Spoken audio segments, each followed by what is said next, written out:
नमस्कार दोस्तों, स्वागत है आपका अपने YouTube चैनल वीरेंद्र नॉर्मलिया क्लासेस में।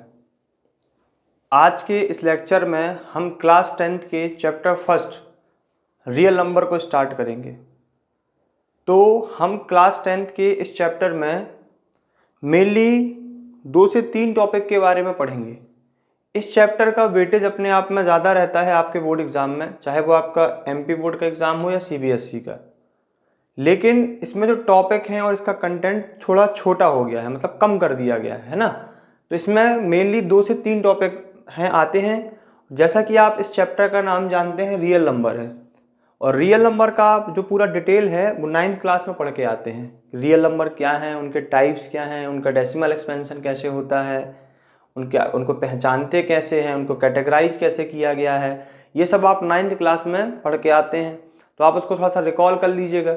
यदि किसी को कोई प्रॉब्लम हो तो आप हमारे इसी लेक्चर चैनल में क्लास 9th की आप वीडियो देख लीजिएगा नंबर सिस्टम्स के, उसमें आपको समझ में आ जाएगा। फिर आप इस लेक्चर में आइएगा, ठीक है।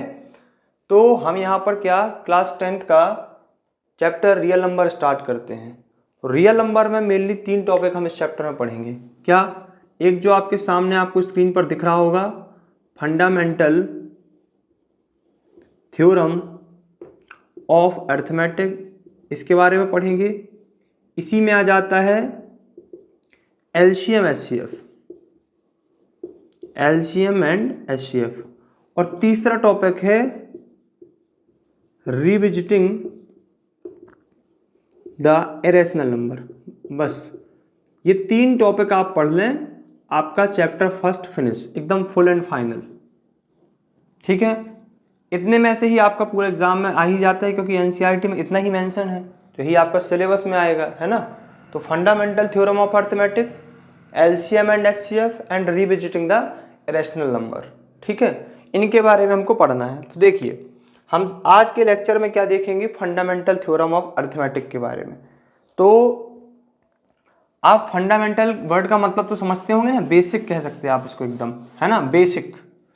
तो अर्थमेटिक मतलब कि डिजिट से रिलेटेड रहता है, अंक गणित बोलते हैं अपन अर्थमेटिक को, ठीक है।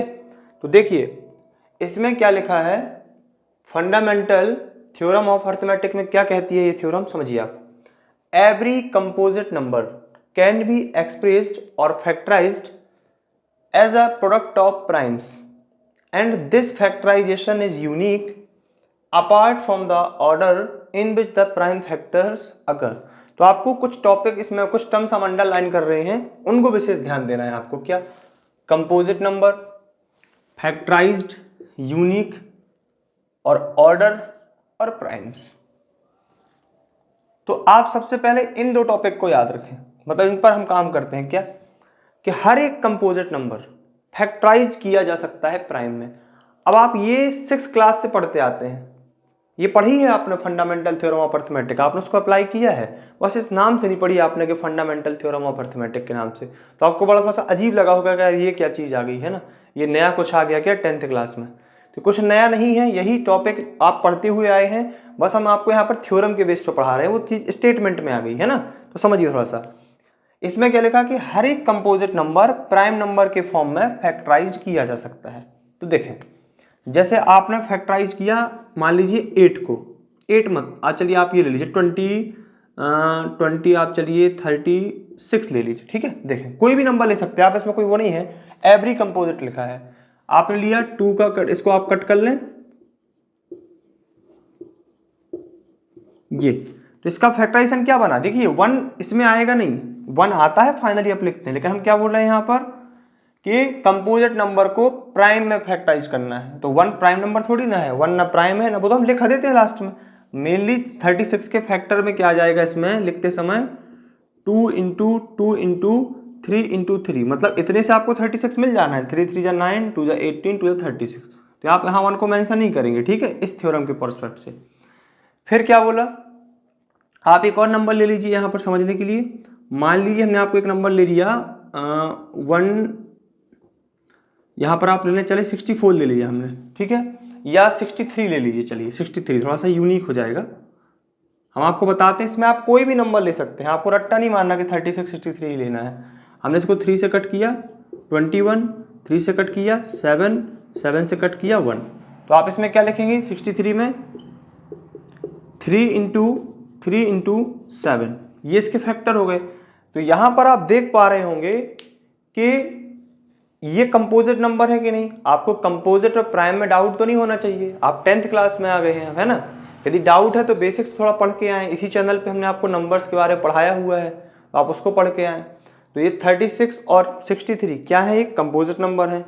और आप देख पा रहे होंगे यहाँ पर कि 63 और 36 कंपोजिट नंबर जो हैं हम उनको फैक्टराइज कर पा रहे हैं। फैक्टराइज का मतलब तोड़ना होता है ना। 2 इंटू 2 इंटू 3 इंटू 3, तो ये सब हैं क्या भैया, 2 और 3 क्या है, ये क्या है 2 और 3 प्राइम नंबर है। 2 और 3 क्या है, प्राइम है। आप यहाँ देखें 337 क्या है, प्राइम है। 37 क्या है, प्राइम है। तो हमने क्या किया, इन कंपोजिट नंबर को प्राइम नंबर के फॉर्म में तोड़ा ना। आप ऐसा रखना तो है नहीं, आप कोई भी कंपोजिट नंबर ले लीजिए, दुनिया का कोई भी कंपोजिट नंबर प्राइम फैक्टर्स के फॉर्म में एक्सप्रेस्ड किया जा सकता है, ये थ्योरम कहती है। अब इसमें दो इंपॉर्टेंट टर्म्स और हैं, क्या, इसमें एक टर्म्स लिखा है यूनिक, ये टर्म्स क्या है, यूनिक, और एक और टर्म्स क्या है, ऑर्डर, अपार्ट फ्रॉम ऑर्डर। इसका क्या मतलब है भैया, हम ये तो समझ गए, ये हम चीज पढ़ते हुए आए हैं, बस यहाँ पता नहीं था थ्योरम के बेस पे आपको।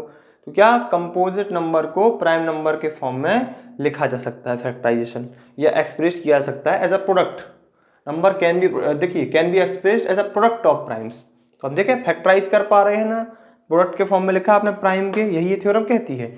लेकिन अब हम यहाँ पर देख रहे हैं यूनिक और अपार्ट फ्रॉम द ऑर्डर का क्या मतलब है। यूनिक क्या होता है, अद्वितीय, मतलब एक ही होगा वो। मतलब आप ये देखें, हमने 36 को लिखा 2 इंटू 2 इंटू 3 इंटू 3, क्या है, आप 30 कोई और ऐसे नंबर ला सकते हैं जो आप 36 मल्टी करके आपको दे दें और वो प्राइम ही होना चाहिए। अब आप ये मत कह दीजिएगा कि सर हम 6 इंटू 6 ले आएंगे 36, क्या 6 और 6 प्राइम है, नहीं है तो वो कंपोजिट प्राइम नंबर होते हैं। आपको ये पढ़ाया भी जाता है, जो छोटे से छोटे नंबर से आप कट कीजिए। आप इस 36 को 6 से भी कट कर सकते थे, लेकिन वो मैथमेटिकली गलत है, आपको सबसे छोटे नंबर 2 से कट करना पड़ता है, जो कट रहा है ना, उसी को तो हम प्राइम कहते हैं। तो आप देखें, जैसे मान लीजिए आपके पास 36 है, 36 को आप 6 इंटू 6 लिख सकते थे, लेकिन क्या ये प्राइम के प्रोडक्ट है, क्या नहीं है, तो ये कॉन्सेप्ट गलत हो जाएगा। लेकिन अब आपके मन में आया कि मैं 36 को किसी और तरीके से ला सकता हूँ, कैसे, मान लीजिए आपने रैंडमली ले लिया ये, तो क्या भैया इसका मल्टी 36 हो सकता है क्या, कभी नहीं होगा।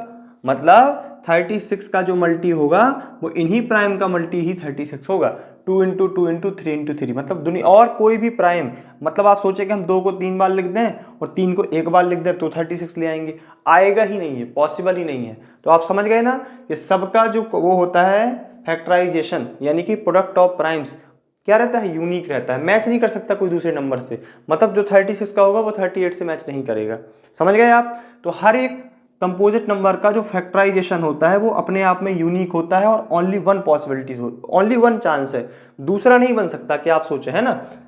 तो ये यूनिक समझ में आ गया आपको। मतलब आप 36 को 2 इंटू 2 इंटू 3 इंटू 3 इसके अलावा किसी और तरीके से फैक्टराइज या एक्सप्रेस्ड नहीं कर सकते हैं। दूसरी बात है अपार्ट फ्रॉम द ऑर्डर, मतलब ऑर्डर कुछ भी हो सकता है, ऑर्डर को छोड़कर। जैसे मान लीजिए आप लिखना चाह रहे हैं कि मैं ऐसा लिख रहा हूं, देखिए ऐसा लिखना मुझे, आप चाह रहे हैं मुझे ऐसा लिखना है ना, आप चाह रहे हैं कि मुझे ऐसा लिखना है, तो आप इसमें कुछ भी लिख दें, इसमें कोई प्रॉब्लम नहीं है ना। आप है तो देखिए, आप ये तीनों टर्म्स आप मिलाएं, तरीके तो तीनों सेम है ना, 2 2 जा 4 3 जा 12 3 जा 36, 3 3 जा 9 2 जा 18 2 जा 36, 3 3 जा 9 2 जा 18 2 जा 36, आएगा तो भैया 36। हमने इन्हीं नंबर का अरेंजमेंट चेंज कर दिया है, कॉन्सेप्ट पूरा तो बदला थोड़ी है उसको, तो वो तो यूनिक है।